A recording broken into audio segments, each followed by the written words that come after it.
Hello and good day, everyone. I'm Zaakirah from the Ahmed Kathrada Foundation. Thank you so much for joining us. This is my first time actually doing a Facebook Live video. And I know for someone who was in communications for some time, that's a bit odd. But nonetheless, this is my first time, so if there's a couple of glitches, please just bear with me. So I was asked to speak about how young people can get involved in mobilization, what mobilization efforts are underway around food security, what are some of the campaigns that the Kathrada Foundation and others are involved in.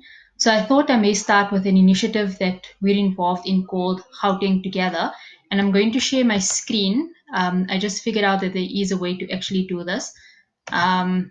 Let's just see how this is working. Okay, it doesn't seem to be working here any longer. Okay. Look, if it can't work out, I'm just going to kind of speak to my notes and perhaps see if I could get it up at a later point in time. So this is an initiative called Gauteng Together, and basically it's taken from a model that Cape Town pulled together at least 2 weeks before we went into the lockdown period. And it's based on what they are calling community action networks. And just to give a bit of context into it, I think we all understand that the COVID-19 crisis has a severe impact on society as well as the economy. So the social impact on people, I think, is tremendous because while the lockdown has contributed to stopping the spread of the virus, it has also brought society and the economy to a standstill. And more people will be without jobs, and therefore more people will be without food, and people will be going hungry. And I think we've already seen some of that in communities across the country. So the provincial government in Gauteng sees to the needs of about 240,000 people. And when I say see to the needs, it means that they distribute hampers to 240,000 people every month. They are expecting that this need will increase to about 4 million people within the next few months. And you can see the great disparities there, the gap that would have to be filled. So about a week or so ago, the Kathrada Foundation, together with a range of other organizations, individuals led by former President Kgalema Motlanthe, called on ordinary South Africans to assist in ensuring food security. And we were then inundated with calls, basically people asking how they can get involved, particularly how do ordinary people get involved in food security under lockdown conditions. So we looked at the CAN initiative, which was spearheaded by the Cape Town Together movement. And we thought that this is something very interesting that we could bring to Gauteng. And subsequently, it has also been adopted in the Eastern Cape.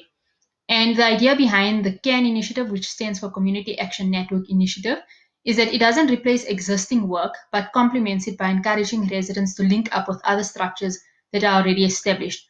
But what it does do, it gives ordinary residents a platform to support and initiate localized work under lockdown conditions. So basically, what is a community action network or a CAN? A community action network is a community-based network, so it's highly localized, in which individuals belonging to that community identify with the needs of that community and initiate action to address them. The network can also serve inter-community interests by pairing up with other CANs or community action networks. A CAN can be as small as a neighborhood group or an area-wide committee. Street committees, so individual streets can coordinate with each other to form a broader neighborhood CAN. And what is the purpose of a CAN? A CAN's purpose is to ensure that there's identification of the need within communities. So it depends what those communities' needs are. It could be the distribution of food, it could be essential hygiene items that have to be distributed, and then to pair up with surrounding communities and others to support these initiatives, to put in place support mechanisms for people who are self-isolating in communities, and just importantly, I think, to spread correct information at a localized level. And then there's also all of this, I think, is underpinned by the fact that different communities will have different needs, and it's about addressing them depending what those needs are. So in essence, if we summarize the CAN initiative, we can say that it's highly localized and that people, if they do operate within this model and if they work online, that's good and well. But if they have to move out of their house, say to distribute parcels, etc., it's only within the immediate vicinity they're not traveling out, they're not crossing highways, they're not moving across areas, and they're working within the bounds. Community responses will look different in each neighborhood depending on the needs. A can be formed from scratch, but is encouraged to work with other groups. So we don't want duplication and fragmentation taking place. We want community action networks to work with localized groups. And then lastly, cans should try to connect with other communities. So for example, in Cape Town, they've paired up cans in different neighborhoods, and those cans share information, they share resources, they share ideas, etc. So there's a few structuring principles that underpins the CAN network. So for instance, you have, one of the key principles I think that the CAN model is based on is that facts are stronger than fear. Most people who get COVID-19, we know, will recover fully. They may not realize that they're infected. They may have mild, they may feel like they have a mild flu, but it's important that there's a good community understanding of the facts and that your CAN itself understands the facts associated with this virus. No one is safe unless we are all safe. I think it's underpinned by a principle that if one person in the community gets the virus, it puts the entire community at risk. But at the same time, it doesn't mean that we need to discriminate against people who are self-isolating. The CAN model is based on the idea of self-sufficiency. So we as Gauteng Together is the overall coordinating committee of all of these various CANs. We do not go and say, let's fund a can based in Lenasia, or let's go and fund a can based in Vlakfontein. It doesn't work like that.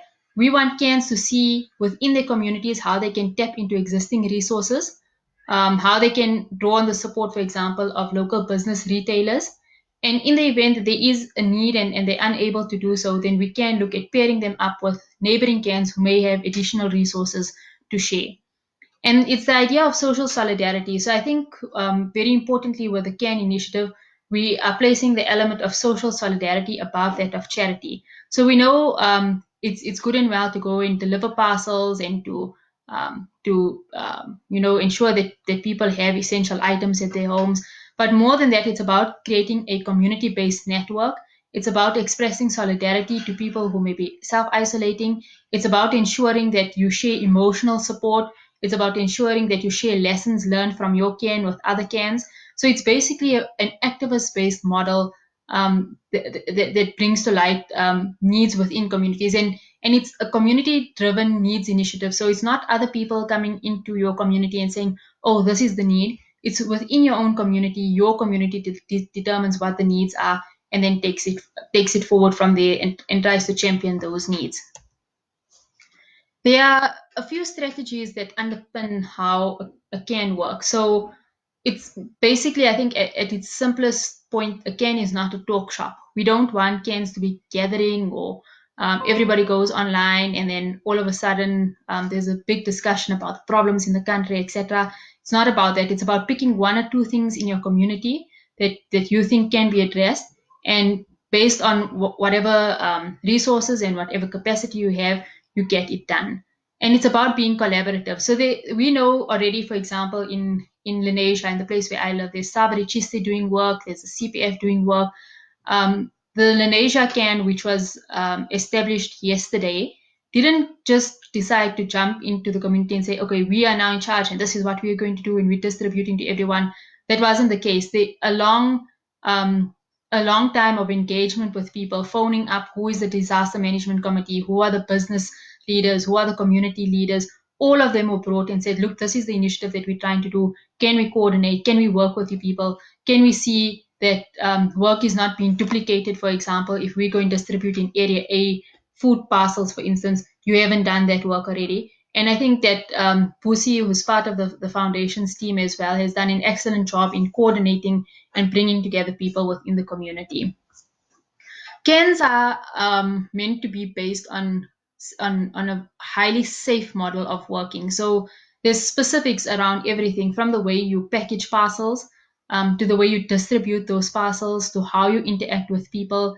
And I mean, there's a lot of thought and thinking has gone into, I think, just outlining all of the rules and regulations. So some of the basic principles I think would include following official guidance and regulations at all times, including lockdown regulations. We are currently in engagement with the Department of Social Development to see how CANs could perhaps get permits if and when necessary. Meet online rather than in person, but we know that sometimes this may be difficult because of data, etc. So when you do meet in person, I think you have to ensure that this relevant spacing is there between people, making sure that all of your CAN members have access to hand wash stations, hand sanitizers, etc. Members should be monitor their health closely. So I think while it's an excellent thing to be brave and to be able to be going out and, for instance, doing things like food distribution, at the same time you should be able to see to your own health. And if you're feeling ill, it doesn't mean that you should feel ashamed about it. You should be able to go and isolate yourself and take care of your health, and in turn take care of the health of others. And I think that's a very important principle in the way in the way CANs operate. I see there's some questions coming through on the chat. I will, as soon as I'm done presenting the model for CANs, just go through some of those questions that are coming through. So what do CANs do? Because we've spoken about the operational model. It's basically identifying needs within the community. Importantly, I think for Gauteng over the next, and perhaps even the rest of the country, food security is going to be the major issue over the next few months. So it's about ensuring that people within your neighborhood are eating, that they have a meal on their table every day. It's supporting existing structures doing work, supporting packaging, distribution of hampers, identifying people who are self-isolating. So if someone in your community is in quarantine, who gets groceries for that person? How can it be delivered at their doorstep? If someone is isolating, or perhaps even elderly community people are staying indoors and they don't want to necessarily come out. And for instance, there's communal taps in your community. How do you ensure that everyday water is taken to them and they don't need to put themselves and others at risk by coming out to the communal taps? It's about extending solidarity and support to other CANs, collecting and usage and distribution of funds for food security work, setting up tippy taps. And I think it's a bit unfortunate that I can't seem to share my screen because there's an interesting picture of what a tippy tap is. But it's basically a homemade sanitization point where you have soap and water and you kind of tip the jug over with using your foot without even touching anything. So you're able to wash your hands very easily. I think this network will be important in the coming months in the event that there's a need to create, for example, community-based quarantine centers, for example, centers to look after the homeless, and to work with government in ensuring these services. CANs will become very important mechanisms and structures within the community. And it's about extended activism. So when I say extended activism, there are issues within every community. I think that's in some instances standards, in some instances perhaps faced by communities a bit more than others. So if you look at, for instance, the issue of gender-based violence, women are staying in their homes with their partners. There may be women in abusive relationships that have to remain under lockdown. And what happens to these women? So CANs will then find the relevant information, for example, of nearby shelters or nearby women's support networks, and put these victims in touch with the relevant people. Child abuse. Children are not going to school. What about children who live in abusive homes? What numbers do they call? What support mechanisms are there for them? Just a very interesting story that came out of Cape Town. One of the CANs there, some of the CANs were saying, we shouldn't be delivering cooked food to homes because it places other people at risk when we're cooking food. But one of the CANs actually decided that they want to give children within the community a cooked meal every day. And they were saying that they can't, even when they're delivering packages to some of the homes, the home situation is in such a dire state that the parents are not necessarily cooking for children. So there's no care of children at home, and children are in any case going to go hungry. So what they've done is they cook meals for children every day, and they have what they call a meter away picnic. So every child sits 1 meter apart from the other. Every child has their box of food or plate of food put in front of them. They eat, and they're then expected to go home. So there's that type of work that I think should also be considered. There's rights-based abuses. I think everyone is concerned about having increased police presence, increasing military presence within communities, and there's a need to monitor that on an ongoing basis. And then there's issues of price inflation, prices being put up of essential items, and monitoring those type of things. I think there's also broader issues of inequality. So for example, there's someone who we know from the Kathrada Foundation who is living in a particular community where for months council hasn't been able to reconnect the electricity, and under lockdown conditions that makes it extremely difficult. You can imagine people can't charge their phones, they don't have fridges, they don't have heaters, they don't have kettles. So in these instances, it's about ensuring that sort of scenario is addressed, and ensuring that I think pressure is put on the authorities to ensure things like water tankers, electricity, communal taps, all of those are functional. Public toilets or toilets within communities where people have to share, that those are regularly emptied, etc. And then it's about sharing of accurate information in ways that's accessible to communities. There are quite a few benefits of the CAN network because people often ask us, are we not duplicating work? There's already this kind of work happening in communities. But our answer to that is that as the need increases, there's no one organization that's going to be able to address all of the issues across the province and across the country as well. I think we're still going to find an immense need. People are going to be going hungry in the next couple of weeks.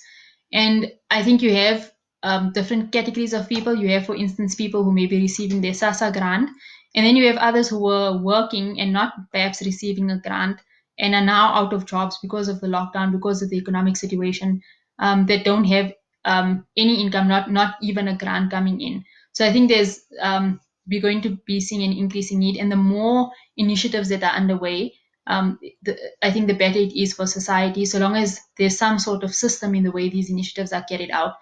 Existing organizations can register as a CAN. So an existing organization can simply register themselves or the people who are doing work as volunteers and constitute a CAN within a particular area. That includes mosque groups, cultural groups in areas. You can mobilize your volunteers from there. This network and the tech systems that we're trying to build around it is that it will allow for the mapping out of where CANs are based in Gauteng. So we would know there are 10 CANs in and around Johannesburg, 12 CANs near Pretoria. So we can see where work is taking place and where there are serious gaps. And I think we want to kind of do the same thing with NGOs as well, to see where there's work being done on the ground. Then CANs serve as a ready base of volunteers for other initiatives. So, for example, in the Lenasia community, disaster management has some initiatives underway. CAN volunteers can fill strategic roles or can help disaster management with some of their work. And then CANs will look at best practices and draw learning experience from this. So basically, that's what if, for example, there's a CAN in Timberley that's doing excellent work in setting up sanitization points, for instance, how can this be replicated in other areas? And because this network is now being built in Gauteng, Western Cape, as well as the Eastern Cape, we think there's potential for other provinces as well. It can basically be a basis for interprovincial connectivity. So how does CAN operate? It's basically has a working committee. So there's a working committee under an umbrella organization, if you may, called Gauteng Together. Gauteng Together has a data and analysis committee. It has a communications committee. It has a tech committee, and it has an information and education and training committee. So what basically happens is that I would register my CAN. I'd go onto the website, register a CAN or register to be a volunteer for CAN. The tech people have built the systems to capture this information. This information then goes to a data analysis committee that says, oh, okay, there's 5 people interested in joining a CAN in Finetown, but there's already an existing CAN that has been set up. So let's link up the existing CAN with these 5 people and see how they can work together. That committee will also say, you know what, Finetown is struggling to, for example, get 500 soaps sponsored for 4 people. But at the same time, there's the Zaakirah CAN that's looking at doing work in a neighboring CAN because they have additional resources. Let's see how we can link these two CANs up, for example. Then there's communication, so all of the Facebook page, the moderation of information, dispersing of factually accurate information, just the type of content about and the thinking about the broader messaging about this particular operation. And then Irfan, I think many of you would know Irfan, one of the youth leaders from the Kathrada Foundation. He's part of the education and um, information sharing department, and what they do, this particular committee, is pull together all sorts of information. So how do we package food in a safe way? How do we build tippy taps in communities? How do we ensure that we do safe neighborhood distribution? How do we see to the elderly? And all of this content is pulled together. And say, for example, you have Fine Town that is now set up again, but people want to know, okay, now that we've set up again, what do we do from here? So what you would basically do is go to Irfan and them and try and engage with them, and they would be able to set up some sort of a training course or training module for you to go through. If I'm sorry, if you can just bear with me, I'm going through the slides that are set up, which you can't see. But basically, what we are saying is the interprovincial connectivity is, I think, one of the final benefits that they are, because we can learn from Cape Town in the same way that Eastern Cape can learn from us, or we can learn from Eastern Cape. And just to add that this model is it follows basic activism, street committee organizing type of models, but it's very new in that it's been done under lockdown. It's the first time people are sort of carrying out this work under lockdown conditions. And when you do this sort of thing under lockdown conditions, you have to learn by trial and error. So with the Cape Town group, we speak to them regularly, and they tell us, you know what, it's taken them they started 2.5 weeks ago. It's taken them at least these 2.5 weeks just to refine some of the operations, to learn what works, what doesn't work. There's always going to be trouble. There's always going to be problems. There's always going to be things that don't flow smoothly. But I think at the end of the day, the basic idea is that these CANs have long-term benefits for communities. It allows people. Government is not going to be able to come into a particular community every month and ensure that people have food on their table. Organizations who are doing aid work don't have the capacity to go street to street, knocking on people's doors, finding out if people have food or not. But if you are a neighborhood committee, you have that full-time capacity. You have that insight and knowledge of your community that other people don't have. And you can be an activist in ensuring that the people within your existing community are seen to, that their needs are seen to. And you can be that conduit, basically, of information, of food, of resources from existing structures, from government, from wherever else it's being found, and you can draw that into your community. Just very quickly, how do you set up a CAN? So you identify a core set of volunteers in your community or your organization. For young people, I think it's important to get a mix of people. So the AKF youth, for example, you may want to draw some people from your youth structures. You may want to draw some people from perhaps the CPF networks in your area. Maybe there are women's organizations or organizations that look at leadership training, or social workers in your area. Draw these people into a coordinated group. You designate one person to be the administrator of that group, and that person is basically the one who interacts with the Gauteng Together committee. Then all of you as volunteers would register onto the Gauteng Together website, and I'll provide the details. At the end of this, it's www.gautengtogether.org. I will share that as well. And you fill in the get started form. It will ask you whether you're an administrator or not. You basically follow the steps. If you are an administrator, you say yes. If you just a volunteer, you say no.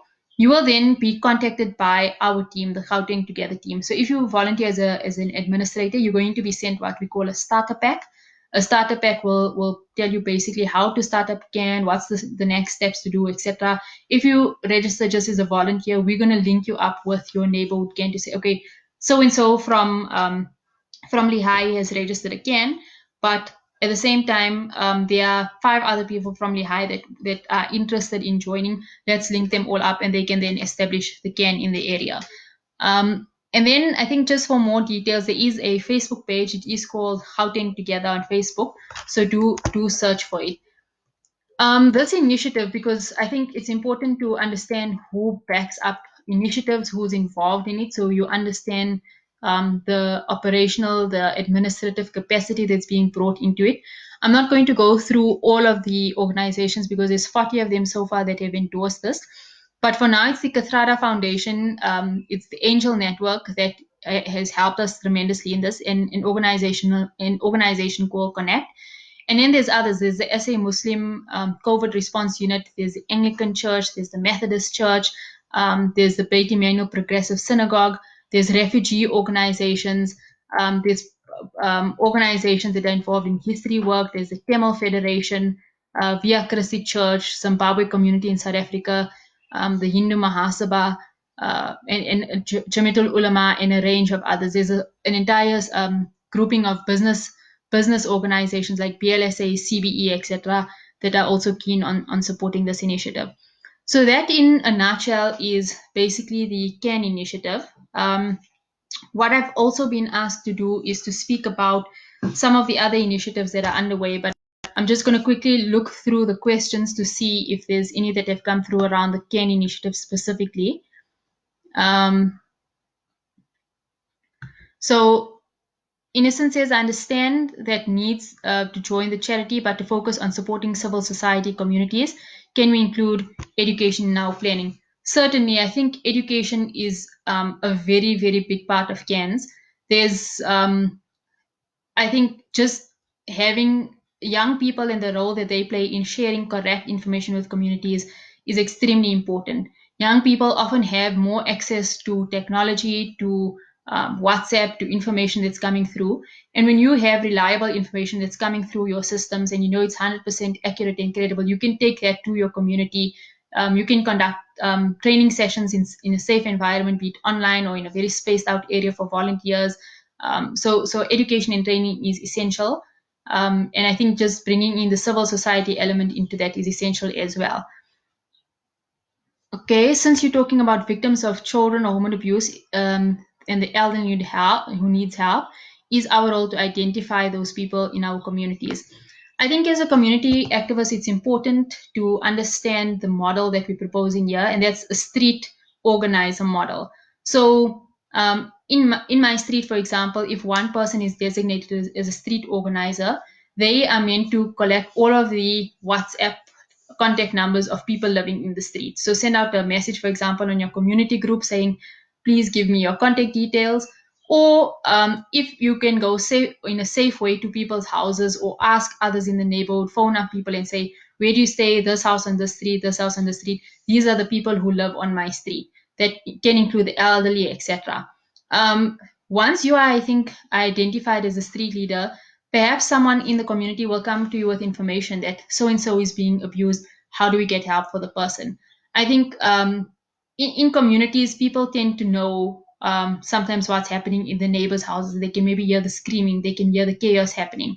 So in that instance, it may be worthwhile just to reach out to someone. But I think this differs in approach. You may want to do something as simple as just post a list of numbers of shelters or women's support institutes on a community group, or put a stack of leaflets with all of this information at a local spaza shop, and just so that or put up a poster there, so if women walking by coming to buy bread seed, they can then get in touch with the relevant people. There are available platforms for education. I believe that there are a number of groups doing work around education. Chisimani, for one, is pulling together an activist education course, and I think that others have produced lots of information both here in South Africa and elsewhere. So I think that's an ongoing thing. how do I report the domestic violence if I know about it? Look, I think it has to depend on which area you live in. I know in my community, for example, there's the NISA Women's Institute, and if there is domestic violence, I would then report it to NISA, or I would report it to my local CPF commander or local patrol commander who can then champion it. That's in my community. In other communities, it may be worthwhile. You could report it to a church person, for example, who may be a community leader who could take it up. So I think different communities may have different mechanisms. Others may want to engage with the victim directly. So I think it would have to be an individualized process. But if you do know about domestic violence, I think the legally perhaps one of the best routes is to report it to the relevant authorities, the police, etc. Vodacom has a free system for all grades. How do I go about sharing the link between peers? I'm not too sure about that, but I think that speaks to the issue of education. Um, in many communities, there are children who may be milling around on the streets when they're not supposed to be interacting with others.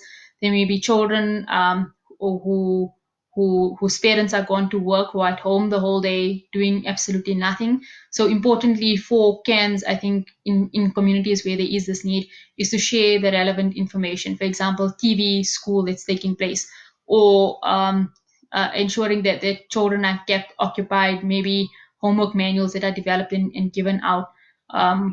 So I think you have to be innovative basically and look at those things.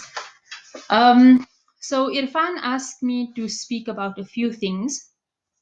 One of the other things includes what other initiatives are taking place. So I mentioned the Chisimani initiative. In Gauteng, there's also a group of civil society organizations called the COVID-19 Civil Society basically coordinating group, and they've broken themselves up into particular work streams. So there's a group that deals, for example, with funding, a group that deals with monitoring rights abuses that are taking place. There's a group that deals with food security, etc. And they've done quite a lot of work. I know from the foundation side, we are part of the group dealing with food security, and they've placed immense focus on informal traders, ensuring that informal traders have the correct permits, that people aren't stopped from selling their produce, especially fresh produce suppliers. And these are small scale fresh produce suppliers. And then you have farmers, for instance, small scale farmers who are producing food, but all of a sudden there's no market to buy food because people are under lockdown. People aren't traveling out to necessarily go and buy from them. They're going to the big retailers. So this group has placed specific focus on this, which I think is quite commendable. There's lots of volunteer streams that have opened up. So I know later today we're going to be engaging with Dr. Atya Mosam about a Telegram work stream that she has set up just to register volunteers. I know people are volunteering in different organizations as well. There's one group called the SA COVID Comms group, and there it's basically communications volunteers. So journalists, PR specialists, others who have joined to help government with some of the PR work, with producing pamphlets, content material that needs to come out. There's organizations like Sabri Chisti, the South African Council of Churches. Sabri Chisti and others I know are doing the Milli Meal bag campaign, so distributing Milli Meal to people in need. Then there's the SA Muslim Women's Forum, very interesting work they're doing there. Yesterday I was engaging with um, one of these women's group ladies, and they were telling me that they're based in small communities in different parts of Gauteng. And this particular person that was speaking was based in Springs, and she was telling me the type of food security work that they are trying to conduct within their own community. The South African Council of Churches has developed a model very similar to CAN's. Yesterday, we were in engagement with one of the reverends who said that they have a model called Lean, which is also community based. But I think from the church's side, they're also trying to explore how to ensure as little interaction between people as possible. So, for example, they want to introduce a voucher system where people who are in need of food can get a voucher and go and purchase particular items with using that voucher. Others are exploring, I know at least nationally, others are looking at an increase in the social grant. Others are considering something like using flash I'm not too sure what the tech mechanisms are of that, or using some sort of a USSD card system, which I believe has been like something like an e-wallet where you can go into any shop and basically purchase money that's on your phone. So those are some of the interesting ideas that's coming through. And I think that perhaps that's some of the long-term solutions over the next few months that we will be seeing. The Tamil Federation, I know, has been quite active in work as well. And then you have a range of medical based organizations. So, Medicine Sans Frontiers, Gift of the Givers have been doing, for example, testing at a reduced rate. You have other organizations, the Salam Foundation, Ashraful Aid, that have been specializing in, for instance, giving hazmat suits. Those are those all fully covered suits to hospitals, masks, gloves, essential medical supplies. So there's that type of work that's underway already. But I think underpinning all of this work, it's very important to realize that at its heart, it's people. So sometimes with the work that I'm doing, it's very administrative because it's at the Gauteng Together committee level, and you tend to forget that the work that you're doing has sometimes a direct impact on people's lives, and it's about people not being hungry, not starving to death, and that's at the core face of what it is. That's what this is about. So just to give you an example, several days ago a colleague of mine contacted me and said that someone who once worked with us some time back phoned in tears to say that she was starving. Her family had absolutely nothing. Her husband had stopped working because she is not from South Africa originally. She wasn't getting an income grant. And she had recently given birth, but she had stopped breastfeeding the child because she was planning to come back to work at some point in time. And the child was starving, she was starving, her husband was starving. And that just put in perspective, I think, the immense and the urgent need that's out there. And I think the quicker community networks can be established, the quicker they can be strengthened, the quicker that people can be helped. I think that's the type of action that we need to be moving on now. I'm going to pause before I go through the final segment. So let me just check the comments coming through on the chat. Okay, would the CAN initiative be focused on the quarantine period only, or is this a kickoff for something that would be carried on even after? Zidane, I think that we are looking at. I mean, the initial idea was, I think, to look at the urgent need, which is so maybe in phases. That's the lockdown period. However, I don't think our economy is going to recover after after the lockdown ends. So in a month's time, we're still going to be stuck with an immensely compromised economy. People are putting estimates between, for example, 8 and 12 months for basic economic recovery. So within those 8 to 12 months, I think cans would certainly have to still be operational. Again, it depends on needs within your area, how those needs may change, and addressing those needs on an ongoing basis. So we are seeing it as more of a long-term project. Thereafter, I think after the COVID-19 crisis, and I think sometimes we can't even imagine a post-COVID-19 period, but the post-COVID-19 period, I think these scans could serve as essential um, community networks, community activists, grassroots sort of mobilization structures that look at dealing with inequality on a more long-term basis. So if your CAN, for instance, has been mobilizing for water tankers in your community, there's nothing stopping that same group of people post COVID-19 looking at organizing, for example, better sanitation in your community.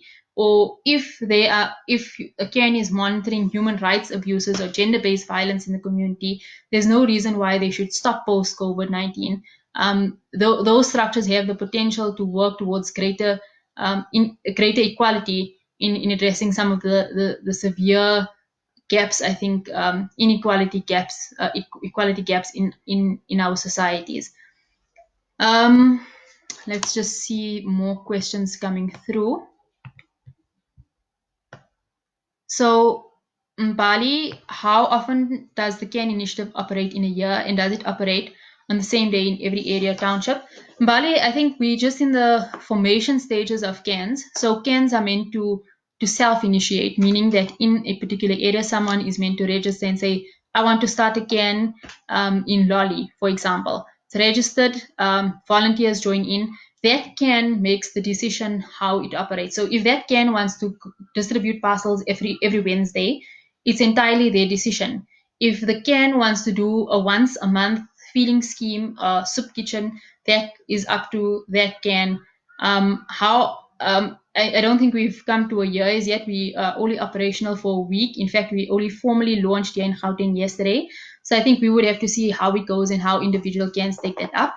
From Klompo, the issues of gender-based violence also need to be entertained by law enforcement agencies beyond our involvement as activists. How do we work around it as we have lost confidence in our own selves? Klompo, I agree that as community activists, there are some limitations when it comes to dealing with issues like gender-based violence.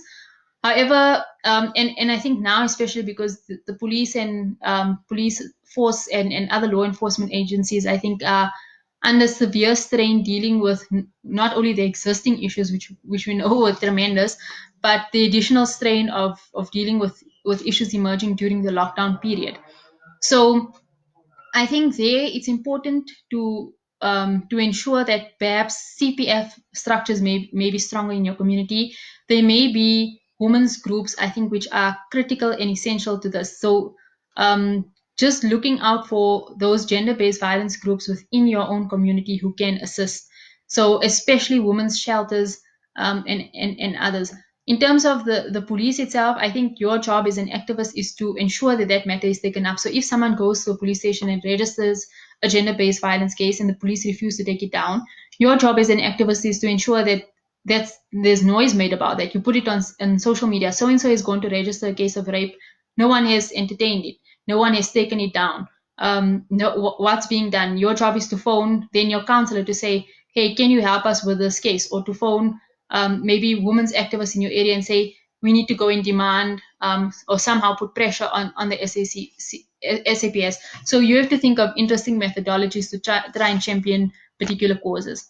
How do I help while I adhere to the regulations? Interesting question. We want CAN men.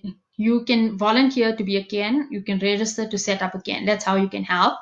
You can volunteer by adhering to regulations. So, for example, if you in your CAN are given the job of looking after 3 elderly people within your community, you do have, under the current existing regulations, the right to go to a shop, let's say ShopRite, and buy essential items for yourself, right?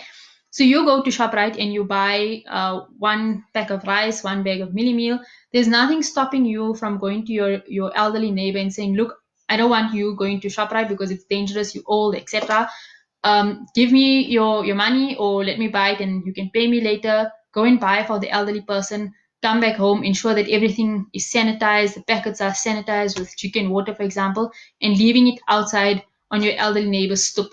The person just needs to open the door, put the money out for you, take the stuff in, etc. So there's very easy and simple ways to do this. When it does require you, for example, getting delivery trucks to try and deliver food parcels to people, it gets a bit more complex. There may be permits needed, and that's something that we are currently giving thought to. Is it essential to register on Gauteng Together in order to provide skills or to assist in linking the network of communities, especially in identifying and outreach of the gaps, of the gap areas? I think it's not essential because people are already doing the work. But if you want to be part of the formal CAN network, it is essential. We would highly recommend it because it helps individual CANs tremendously because there's an organizational base to work within. So if you are working in a particular area and you feel that you just can't deliver to the needs of people because it's just too much and you don't have enough resources, we would be able to look at who are the neighboring CANs that may be able to assist your CAN. So there's those benefits. You'd be able to share from our, for example, training manuals that we establish, or the type of information packages that we prepare, we'd be able to send through to you. So it has added benefits if you do register as a CAN.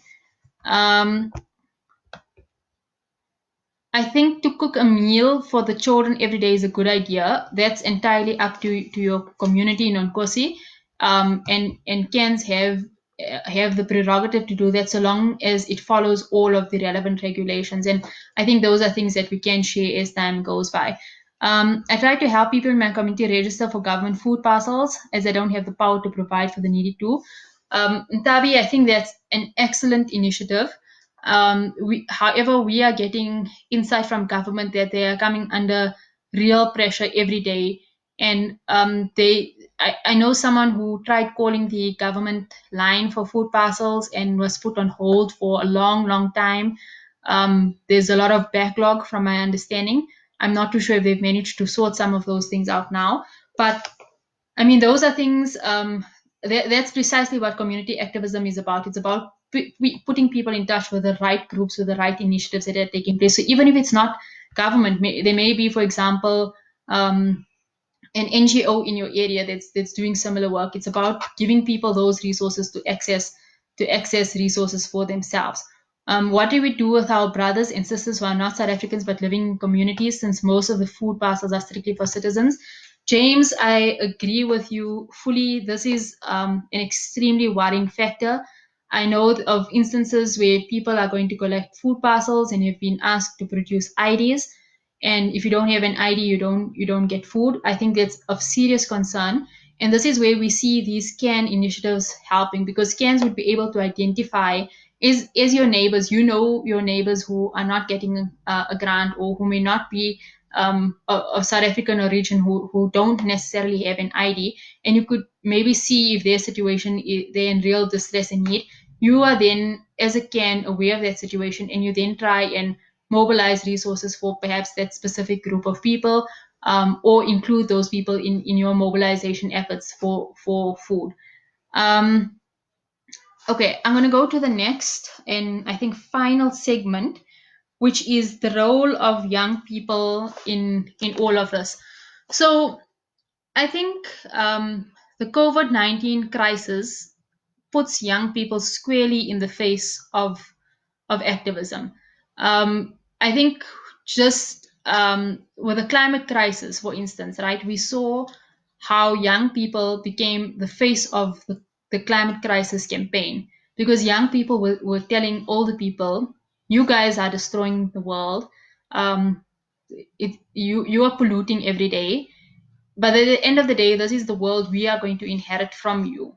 And therefore, we are now taking charge of the situation, and we're telling you that this pollution, this ongoing crisis is unacceptable. So I think similarly in this instance, young people are quite naturally, I think, going to be the key people who will have to activate and who will have to do work around COVID-19. And there's some very practical reasons about it. I think the older you are, the higher risk you put yourself in if you interact, if you do work outside your house. So older people should be self-isolating. They shouldn't be going outside interacting. They shouldn't be packaging parcels for people, for instance. That's not saying that they can't do activism work. They should be doing that, but I think they should be cognizant of their health as well. So young people naturally, I think, become the activists in this. Just to give an example, in one of the CAN starter pack documents, what they say is that young people should ideally be street organizers. So if you are going to go to say 10 or 15 neighbors on your street, and knock at their doors and say, hi, I'm from CAN, stand a safe distance away, take down their number. Can I please put you on the street database, just to know if there are any issues, whatever, I'm your contact person, contact me. That specifically calls for a young person to be doing that, and a young person who is ideally staying with other young people and not necessarily staying with very elderly people or people who can get easily ill. So I think that's the one thing. The second thing is, I think young people, it's important to understand stats in South Africa. We do have a very young population. So there again, the base of people that are going to be dealing with this crisis are young people. But at the same time, how many of our young people, I think, compared to other countries, there may be additional strains that are not necessarily have not been considered. So one is tuberculosis, HIV/AIDS, and existing poor health infrastructure that may severely compromise young people in the type of work that they're doing. So I'm just saying, putting that out to frame some of the discussions around youth.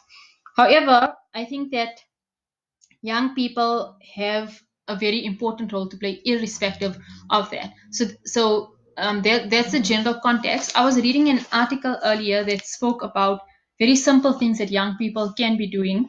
Number one is to provide companionship. So there are so many people, for example, in old age homes or people who are living at home, and this lockdown period means for them that they can't go and visit their neighbor, they can't go to the shop, and speak to their friends there. They can't go for tea to other people. So just giving the elderly a call every day. Hello, how are you? Are you okay? Have you taken your medicine? Do you want me to go to the pharmacy and get your medicine for you? I think that sort of thing is important. Young people are the champions of accurate information. So when you get a video on your phone, you have a choice of whether to forward that video without checking whether it's accurate or not, or chance to verify it, because you are able to do that with your cell phone. You're able to check if, for example, the article is saying that the president is speaking at 4 o'clock. You can go and check on Twitter, on Facebook, the presidency's website to see if it is indeed true or if it's false. You can then put out the correct information. So as a CAN member, you can then circulate to all of your community WhatsApp groups to say, you know what, all of this is false. The president will only be speaking tomorrow at 10 o'clock, for example. Or you can print out, for example, or you can design a poster that you can put up at a local shop with all of the elements on how to combat the virus. Stay away from other people, stay at home as far as possible, wash your hands regularly. You can do that type of information when it comes to the virus. Effective care around mental wellness, particularly. So this period, I think, has brought about serious issues around mental health and wellness. People are, in some ways, almost locked up in their homes, with people, and that can put a person under immense mental strain. Similarly, stress around losing one's job, for example. So if you know in your community someone who is a psychologist who's willing to assist, who's maybe willing to call people up every day and speak to them for a bit, that's something you can do. Young people have been at the forefront of innovating technology. So I think it was a young person in one area that developed the kind of drive-through COVID testing station stuff. So I think that's an important thing. Young people, perhaps with medical background or with scientific knowledge, doing research in it. Young people being the basis of community strength through the ideas of CANs, food units, etc. And young people being at the core face of engaging those who are vulnerable. In our own communities, I think, very important for the AKF youth is young people at the forefront of ensuring that communities are not discriminating. We know that the AKF youth has done extensive work, for example, around anti-racism, anti-xenophobia. Someone raised the issue of people who are not South African citizens being denied food. Those are causes that we can champion in this way, but in manners that's safe. I don't think that there are any questions that have come through. You just see the chat, and we have 5 minutes left. So I'm going to ask if there are any questions or anything that you'd like to find out about. Please do post it on the chat, and I'll try and answer to the best of my ability. In my community, old people are doing everything they can to get food parcels, like signing anything and giving their ID numbers to different parties. How can young people assist old people not to get robbed? So I think two issues there. The one is political parties. We are certainly getting insights that political parties in some communities are using the food parcel system to distribute only to members who are affiliated to their party. So they're using it basically as a bargaining chip in some ways. And I think young people can challenge that sort of thing. If, for example, a ward councillor is using party political affiliation to give only to people from particular political parties, that's something that your can challenge within your community. Number two, how can young people help assist old people not to get robbed? I think a simple thing like helping old people to do their shopping for them. You as a young person to help them deliver their stuff to them. Or when they are coming back from the shops, maybe you can set up a system that a young person, although they can't walk right next to them, maybe 2 or 3 meters away from them, a young person can maybe accompany them home, for instance. So you have to think innovatively. If you establish a can, you have to speak to your fellow volunteers, your fellow can members, and develop systems for that. I'm really worried about the education system in townships. I'm also worried about homeless people because we still have people who haven't found any shelters and it's hard for them to get food. Crime is becoming a thing in our townships. Few days ago, we tried to communicate with our councillor in Orange Farm about soup kitchens for the homeless. Still today, we've been waiting for permission. We were to contribute from our own pockets as youth. What do we do now? I think those are very good questions, and it's, I think, very heartwarming that you are putting in efforts already to try and deal with this. Education systems in townships, I think one of the ideas perhaps would be to, as a can, speak to 4 or 5 teachers that may be living in your community. Find out from them if they can help develop a structure where young people are given work to do every day, right? So perhaps they can follow particular modules or speak to a local school principal and find out how would it be possible to get young people their work. I know in some communities they're doing that via the internet, etc., but there may be some challenges with access to data and with access to laptops or to smartphones to do that type of work.